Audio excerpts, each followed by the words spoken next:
He's an Independence native and a graduate of Southeastern Louisiana, his 12th year on the LSU football staff, having previously spent 22 years as the head coach at Independence High School. He won 205 games and 9 district championships. Twice led them to the state championship game.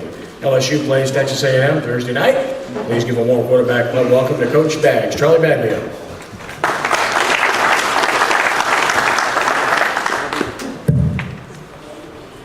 Mark said he didn't know what he was going to talk about. What am I supposed to talk about? If he doesn't know what he's supposed to talk about. He's in the state, in the playoffs, and we're coming off of one of the bad offensive football games in a long, long time at LSU. When you set out in the beginning of the season, you're just hoping for improvement. In coaching, improvement, but it just, we've improved a lot on defense, going back to the first part of the season, and I think we've improved a lot on the offensive line and the running back, but the maturity at quarterback has really been a problem for us. We've got two young men that have just, no other way to put it, have got to get better in order for us to succeed. It's just that position. You cannot win big games or mini games without that position being very productive, and it hasn't been. So we got an awful lot of young kids. I think that all those kids that left as juniors kind of starting to showing itself on us.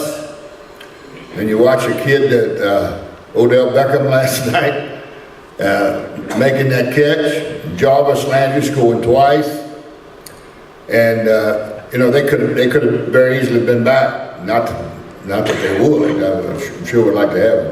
And then Zach Mettenberger. So you lose 3 guys like that, and Jeremy Hill, who's starting for Cincinnati.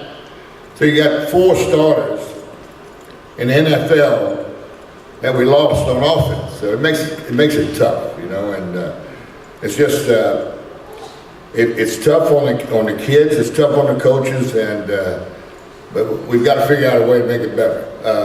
We hadn't played on Thanksgiving since I've been there. We have never played on Thanksgiving Day. We've always played the day after, and we're coming off of this loss, which was sandwiched at a bad time after we played Alabama with such a crushing defeat against Alabama, because we played really, really well against Alabama.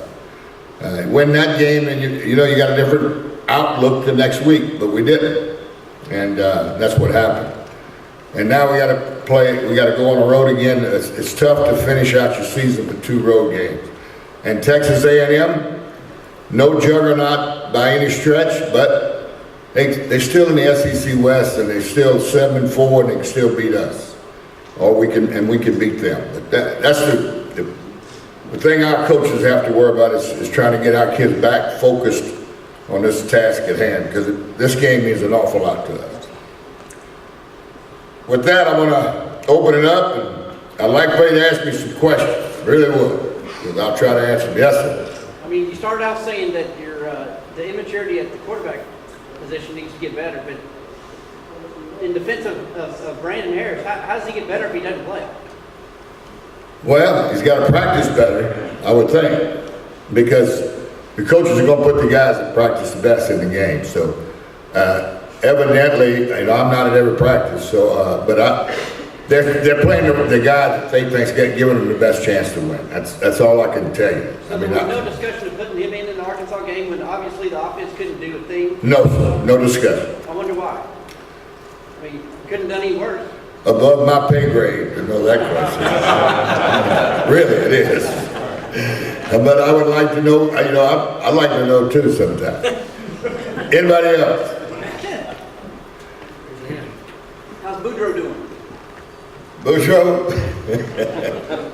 I'm going to tell you what, Ken Trahan is one of the world's greatest about, he's very opinionated, and he decided This is why men should not write advice columns. I want you to pay attention. Please listen closely. Dear Ken, I hope you can help me. The other day I set off for work, leaving my husband in the house watching TV. My car stalled, and then it broke down about a mile down the road. And I had to walk back to get my husband's help. When I got home, I couldn't believe my eyes. He was in our bedroom with our neighbor's daughter. I'm 32, my husband's 34, and the neighbor's daughter is 19. We've been married for 10 years. When I confronted him, he broke down and admitted been having an affair with the girl for a year. Can you help me, please? Ken's advice. Dear Sheila, a car stalling after being driven a short distance can be caused by a variety of faults with the engine. Start by checking that there's no debris in the fuel line. If it is clear, check the vacuum pipes and hoses on the intake manifold.